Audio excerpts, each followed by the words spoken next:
वरच येतो। अध्यक्ष महोदय, 4289 कोटी रुपये हे 15 फायनान्स कमिशनने अर्बन लोकल बॉडीजवर खर्च करायला सांगितलेले आहेत। आता हे 4289 कोटी रुपये जे फायनान्स कमिशननी लोकल बॉडीला खर्च करायला सांगितलेत, जर आपण ते बुकलेट जे आम्हाला दिलं जातं त्या बुकलेटवर कुठलंही ॲनेक्शर त्या नंबरला जोडलेलं नाही, आणि जर ॲनेक्शर त्या सबटायटलला जोडलेलं नाही तर हे 4289 कोटी रुपये हे कुठल्या हेडखाली खर्च होत आहेत? कारण का महाराष्ट्रामध्ये नगरपंचायती 147 आहेत, नगर परिषदा 247 आहेत, महानगरपालिका 29 आहेत। अर्बन लोकल बॉडीज म्हणजे काय, कुठे खर्च होणार आहे ते? आणि म्हणून माझी विनंती आहे अध्यक्ष महोदय, ह्यावर आम्हाला ती माहिती मिळावी, कारण का 4000 जर आपण 289 कोटी रुपये जर मोजले आणि एवढ्या सगळ्या नगरपालिका, एवढ्या सगळ्या नगरपंचायती, एवढ्या सगळ्या नगर परिषदा, हे जर आपण तळागाळापर्यंत जर हे पैसे पोहोचवायला गेलो तर किती मिळणार आहेत आपल्याला? म्हणून अध्यक्ष महोदय, हा प्रश्न माझा सभागृहासमोर आहे। माझा नगर उत्थान हा विषय, कारण का मी ग्रामीण भागातला आमदार असल्यामुळे आम्हाला नगर उत्थान हा निधी साहेब हा मोठ्या प्रमाणात हवा असतो, पण ज्या बुकलेटमध्ये आम्हाला या पुरवणी मागण्या देण्यात आल्या त्याच्यामध्ये नगर उत्थान या हेडखाली फक्त एकच काम सप्लिमेंटरी डिमांडमध्ये दिलं जाणार आहे, ते म्हणजे वसई विरारचं, ते पण सुप्रीम कोर्टच्या सांगण्यावरून। म्हणजे इतर नगरपंचायतींना, नगर परिषदेना निधीची गरज नाही आहे का? आम्ही नगर उत्थानचा निधी मिळाला नाही तर हे सगळ्या छोट्या छोट्या नगरपंचायती, छोट्या छोट्या नगर परिषदा हे कुठे जाणार आहेत, कोणाकडे मागणार आहेत? मग तुम्ही आम्हाला सांगताय अमृत अभियान भाग 2 जी केंद्र सरकारची स्पॉन्सर्डची योजना आहे, त्या नगरपंचायतींना आपण पैसे देणार आहोत 989 कोटी रुपये। साहेब, अध्यक्ष महोदय, 989 कोटी रुपये तुम्ही डिवाइड करा 147 नगरपंचायतींशी, प्रत्येक नगरपंचायतीला अध्यक्ष महोदय 6 कोटी पण धड मिळत नाही। मग ही केंद्र सरकारची योजना, केंद्र सरकार आणि त्याच्यामध्ये स्टेट गव्हर्नमेंट भागीदार, आणि तुम्ही ही एकच नगरपंचायतीना, कारण का माझ्या मतदारसंघामध्ये एक नगरपंचायत येते आणि एक नगर परिषद येते। या महाराष्ट्रामध्ये 247 नगर परिषदा आहेत, 147 नगरपंचायती आहेत। आपण मेट्रोवर खर्च करतोय नगर विकास खात्याखाली, आपण मुंबई रेल्वेवर खर्च करतोय। अध्यक्ष महोदय, मग ग्रामीण भागामध्ये आम्हाला पैशाची गरज नाहीये का नगर विकास खात्याची? अहो, नगण्य काहीतरी पैसे आम्हाला मिळतात आमच्या तिकडच्या नगरपंचायतींना, आम्ही कोणाकडे जाऊन मागायचं? फुल टाइम आमच्याकडे, ज्याचा उल्लेख पुरवणी मागण्यांमध्ये आहे, फुल टाइम आमच्याकडे नगर रचनाकार मागच्या 10 वर्षापासून नाहीये।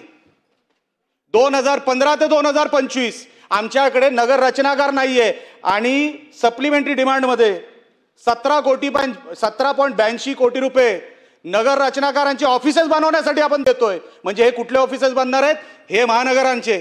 मग आमच्या तिकडच्या माणसांनी काय कोणाचं घोडं मारलंय? आमचे तिकडचे ऑफिसेस कधी होणार? 2015 पासून 2025 पर्यंत आमच्याकडे नगर रचनाकार नाही, आम्ही कोणाकडे मागणार आहात? अध्यक्ष महोदय, आपण जसं मी तुम्हाला सांगितलं, मुंबई मेट्रोसाठी आपण सबऑर्डिनेट डेटचे पैसे देतोय, सबऑर्डिनेट कर्ज देतोय, पण ग्रामीण भागाच्या नगरपंचायतींसाठी आणि नगर परिषदांसाठी अध्यक्ष महोदय आपण त्यांच्यावरती कधी लक्ष देणार आहोत, हा माझा सभागृहासमोर प्रश्न आहे। म्युनिसिपल काउन्सिल, नगर परिषदा 301 कोटी रुपयाची तरतूद केली सप्लिमेंटरी डिमांडमध्ये। 301 कोटी रुपये तुम्ही डिवाइड करा 247शी, 1.2 ही नगर परिषदेची परिस्थिती आहे, आणि आपण शहरं बनवायला चाललेलो आहे। आपण काय बनवणार आहेत 1.2 कोटीमध्ये त्या शहरांमध्ये?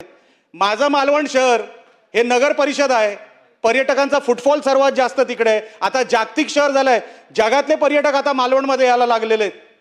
त्या 1.2 कोटीमध्ये साहेब आम्ही करणार काय आहोत ह्याचं कधीतरी उत्तर आम्हाला मिळू द्या। 1500 कोटी रुपये बेसिक अम्युनिटीज मोठ्या महानगरपालिकांना आपण देतोय वैशिष्ट्यपूर्ण कामांसाठी,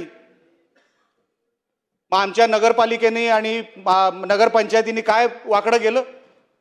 फक्त वैशिष्ट्यपूर्ण कामं हे मोठ्या शहरांमध्येच होणार, लहान शहरांमध्ये होणार नाही. ह्याचा उल्लेख कुठे आहे? कुठल्याही अनेक शहरामध्ये याचा उल्लेख नाही आहे. आणि आम्ही गव्हर्नमेंट रेकॉर्ड प्रमाणे आम्ही तुम्हाला सांगतो साहेब, या सगळ्या नगरपंचायती आणि या सगळ्या नगर परिषदा ह्यांना पैसे कसे देणार या नगर विकास खात्याच्या माध्यमातून. आणि मला विश्वास आहे शिंदे साहेब या खात्याचे मंत्री आहेत, ते 100% ग्रामीण भागातल्या या लहान लहान शहरांना न्याय देतील हा माझा विश्वास आहे.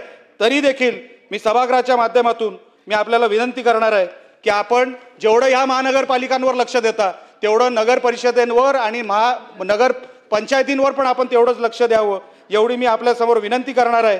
येतो पीडब्ल्यूडीवर साहेब अनेक विषयांवर आपण इथे खर्च करतोय. साहेब जर तुम्ही बुकलेट वाचलं पूर्ण, मला असं वाटत होतं की काही सिनियर सदस्य ॲनेक्शर वाचून येत असतील, पण एकाने या विषयाचा उल्लेख केलेला नाही. अध्यक्ष महोदय, आपण एअरपोर्ट आणि एरोड्रोम पण बनवतोय पीडब्ल्यूडी मध्ये, आपण रेल्वेचे वॉर्ड बनवतोय पीडब्ल्यूडी मध्ये, आपण रिंग रोड तर बनवतोच आहे. आपण अनेक हेड उघडून ठेवलेत, हजार रुपयाचे टोकन सप्लिमेंटरी देऊन आपण जवळपास 8-10 हेड उघडलेले आहेत. आता ते 8-10 हेड ते कधी रूपांतर सप्लिमेंटरी मध्ये, त्यांचं कधी त्यांना पैसे मिळणार हे त्यांना माहीत. आता ओव्हरटाईम अलाउन्स, पब्लिसिटी या सगळ्या गोष्टींवर पीडब्ल्यूडी खातं हे खर्च करतंय. माझी विनंती आहे मंत्री महोदय, अध्यक्ष महोदय, की कोकण आणि मी नेहमी सांगत आलेलो, मी 2 मिनिटात माझं संपवतोय अध्यक्ष महोदय. कोकणामध्ये जो काय पाऊस पडतो आणि त्याच्यामध्ये तुम्ही जो MDR आणि ODRचे रस्ते बनवताय, MDR ODRचे रस्ते आपण बनवताय, ब्रिजेस आपण बनवताय, 1500 कोटीची तरतूद आपण केलेली आहे. अध्यक्ष महोदय, पावसामुळे झालेलं नुकसान, रिपेअर अँड मेंटेनन्स, जर आपण कोकणाला जर तुम्ही बघितलं, कोकणाला फक्त रिपेअर अँड मेंटेनन्सला वर्षाचे 100 करोड रुपये लागतात.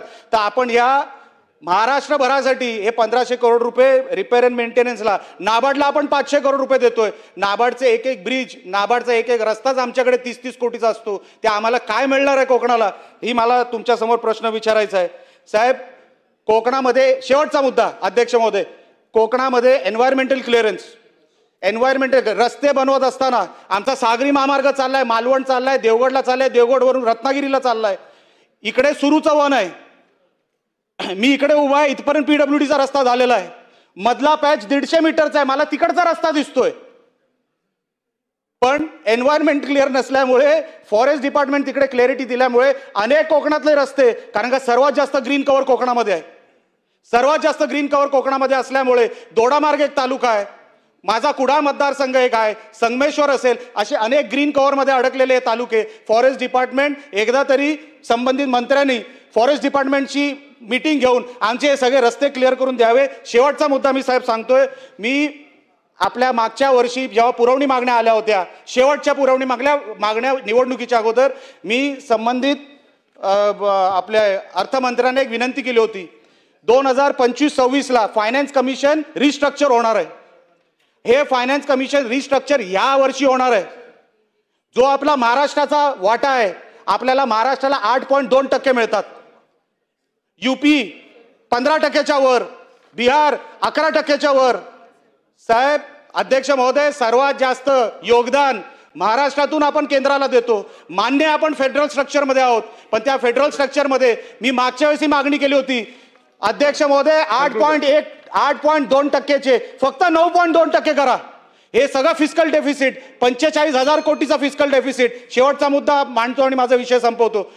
फिस्कल डेफिसिट 45,000 कोटीच्या वर, ह्या पुरवणी मागण्या 57,000 कोटीच्या वर, 1,03,000 कोटीच्या वर रिक्वायरमेंट आपल्याला गेलेली आहे.